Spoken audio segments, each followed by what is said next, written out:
इस अभियान को जन सुराज 11 मई से शुरू करेगा और इसकी शुरुआत मैं खुद नीतीश कुमार के अपने गांव कल्याण बिगहा नालंदा में करूंगा। ऐसा इसलिए कि पिछले 30 वर्ष से किसी की हिम्मत नहीं हुई है। लोग बाहर कहता चलिए हमारा गांव में तो नहीं हुआ, नीतीश कुमार के यहाँ तो जरूर हुआ होगा। इसलिए मैं नीतीश कुमार के गांव में ही जाकर ये तीनों बात चेक करना चाहता हूं, जनता के सामने, मीडिया के सामने दिखाना चाहता हूं कि नीतीश कुमार के गांव में भी किसी गरीब को 2 लाख रुपया नहीं मिला है। वहां पर भी ज्यादातर दलितों को 3 डिसमिल जमीन नहीं मिली है और वहां पर उनके गांव में भी लोगों को दाखिल खारिज और रसीद कटाने में पैसा वैसे ही लग रहा है जैसे जहानाबाद, अरवल, मधुबनी और दरभंगा के लोगों को लग रहा है। तो नीतीश के गांव से इस अभियान की शुरुआत 11 मई को मैं खुद अपने साथियों के साथ करूंगा और उसके बाद पूरे बिहार में 40,000 गांव में जन सुराज के साथी जाएंगे, घर घर जाकर इस 3 मुद्दे पर जनता को जगाएंगे और उनके साथ जो विश्वासघात हुआ है उसके बारे में, ये नीतीश भाजपा की सरकार के बारे में इस बात को घर घर पहुंचाया जाएगा। तो ये 2 अभियान है और आज मैं, जैसा मैंने आपको बताया, चूंकि मेरी पदयात्रा यहाँ नहीं हुई है तो आज लोगों से संवाद के लिए आया था। अब बाकी अब आपके जो सवाल है आप सवाल कर सकते हैं। बहुत बहुत धन्यवाद। नीतीश कुमार के क्षेत्र से जाएंगे, शुरुआत करेंगे कार्यक्रम, क्षेत्र से नहीं, उनके गाँव में, गाँव से कल्याण बिगहा। तो वहाँ पे लगता है गड़बड़ी होगा, कुछ अनियमितता होगी? 100% होगी।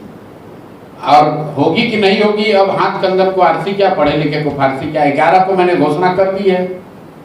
मैंने ये भी, और आज नहीं 10 दिन पहले किया, ये चुनौती भी दिया कि तुम अभी से भी सुधार के दिखा दो। अभी से भी कल्याण बिगहा में रहने वाले दलित, महादलित परिवारों को 3 डिसमिल जमीन देकर दिखा दो। वहां पर 2-2 लाख रुपए बांट कर दिखा दो भाई। जो ये तो बात नीतीश कुमार ने कही है, किसी एक वर्ग जाति के लिए नहीं कहा। जातिगत जनगणना के पुरोधा बन रहे हैं तो नीतीश कुमार अपने गांव में जो जातिगत जनगणना में गरीबी रेखा से नीचे वाले लोग हैं, कम से कम वहां पर किसी को 10,000 रुपया भी मिला हो तो बता दो। और अगर नीतीश कुमार के गांव के लोग ये बता देंगे कि भैया हम लोग यहाँ भूमि के सर्वे में कोई घूस नहीं लगा है, तो मैं अपनी गलती मान लूंगा। लेकिन इसीलिए तो हम कह रहे भाई पूरे बिहार की बात छोड़िए, हम तो नीतीश कुमार के गांव में जाकर ये दिखा देंगे कि ये तीनों चीज, तीनों विषयों पर जनता के साथ सिरे से विश्वासघात हुआ है। नीतीश के गांव, पूरे बिहार की बात छोड़िए, नीतीश के गांव में भी किसी को 1 रुपया नहीं मिला। किसी भूमिहीन को, ज्यादातर भूमिहीनों को 3 डिसमिल जमीन नहीं मिली और कोई भी किसान, जमीन धारक, भूमि धारक ऐसा नहीं है जो जमीन के रिकॉर्ड को सही करने के लिए बिना पैसे के काम करा सके। नीतीश के गांव में नहीं करा सकता है, पूरे बिहार की तो बातें छोड़िए। आप शिक्षा और रोजगार की बात कर रहे हैं, इसकी बेहतरी के लिए आपका क्या मिशन? बेहतरी के लिए सारा मिशन 3 साल से समझा रहे हैं। आप जहानाबाद के प्रबुद्ध पत्रकार हैं, मुझे अफसोस है कि आपको शायद पहले से आपने देखा नहीं है।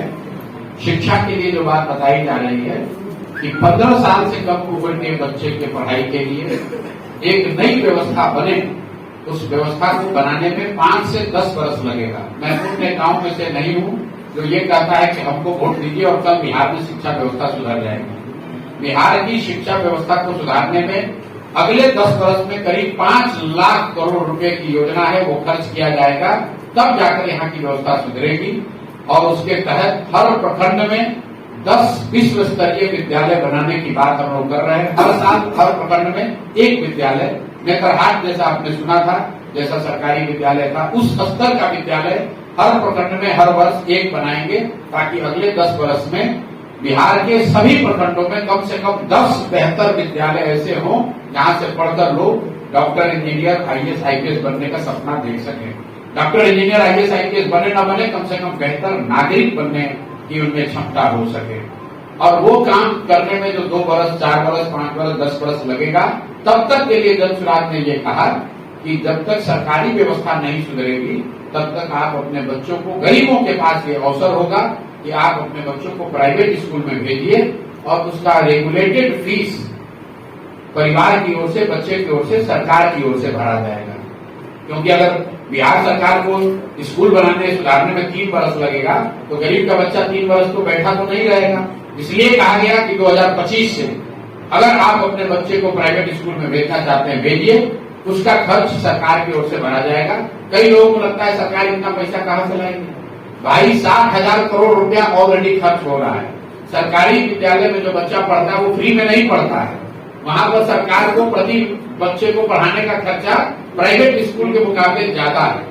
कुछ लोगों को ये भी लगता है कि भैया ये अवसर दे दीजिएगा तो हर आदमी प्राइवेट में पढ़ने जाएगा, नहीं जाएगा। अगर आज आपको ये सुविधा दे दी जाए कि पटना में आपका बच्चा साइंस कॉलेज में पढ़ेगा कि प्राइवेट कॉलेज में पढ़ेगा, यहाँ बैठा हुआ हर व्यक्ति कहेगा नहीं भैया साइंस कॉलेज में पढ़ेगा। अगर आपको ये सुविधा हो कि आपका बच्चा मेडिकल पीएमसीएच से करेगा कि किसी प्राइवेट मेडिकल कॉलेज से करेगा, आप कहिएगा नहीं पीएमसीएच से करना होगा। दुनिया भर में इस बात का प्रमाण है कि अगर सरकारी विद्यालय, सरकारी कॉलेज, वहां पढ़ाई अच्छी हो तो लोग प्राइवेट के मुकाबले पब्लिक जो सेवा है उसको ज्यादा प्रेफर करते हैं। आप बीमार पड़ते हैं तो आप एम्स में जाना प्रेफर कीजिएगा अपोलो के मुकाबले, चाहे अपोलो कितना बढ़िया अस्पताल हो। तो हम लोग की जो सोच है कि सरकारी विद्यालयों को इतना अच्छा बनाया जाए कि लोग खुद से सरकारी विद्यालय में पढ़ना चाहें, और जब तक वो विद्यालय का स्तर न सुधरे तब तक उनको प्राइवेट विद्यालय में पढ़ने की सुविधा दी जाए। मेरा संतोष सवाल था, आपकी राय चर्चा होती है कि आप राघोपुर से चुनाव लड़ेंगे। राघोपुर की चर्चा के बाद अब कल्याण बिहार की चर्चा होती है। एक साथ